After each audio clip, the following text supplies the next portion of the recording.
ان سے 2 شخصوں کا حال بیان کرو جن میں سے ایک کو ہم نے انگور کے 2 باغ عنایت کیے تھے اور ان کے گردا گرد کھجوروں کے درخت لگا دیے تھے اور ان کے درمیان کھیتی پیدا کر دی تھی. دونوں باغ کثرت سے پھل لاتے اور اس کی پیداوار میں کسی طرح کی کمی نہ ہوتی اور دونوں میں ہم نے ایک نہر بھی جاری کر رکھی تھی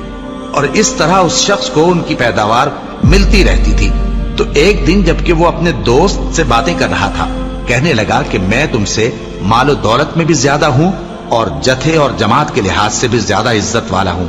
اور ایسی شیخیوں سے اپنے حق میں ظلم کرتا ہوا اپنے باغ میں داخل ہوا. کہنے لگا کہ میں نہیں خیال کرتا کہ یہ باغ کبھی تباہ ہو اور نہ خیال کرتا ہوں کہ قیامت برپا ہو، اور اگر میں اپنے پروردگار کی طرف لوٹایا بھی جاؤں تو وہاں ضرور اس سے اچھی جگہ پاؤں گا. تو اس کا دوست جو اس سے گفتگو کر رہا تھا کہنے لگا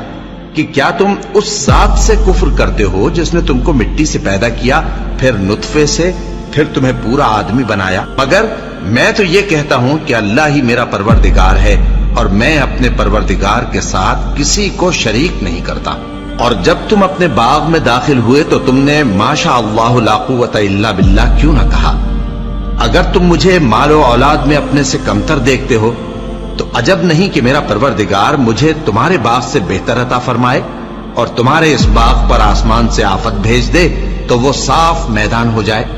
یا اس باغ کی نہر کا پانی گہرائی میں اتر جائے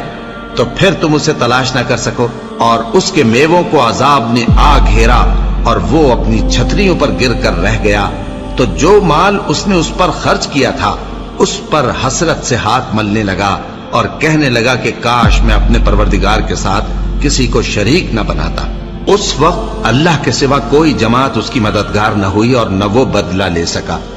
یہاں سے ثابت ہوا کہ حکومت سب اللہ کی ہے، جو معبود برحق ہے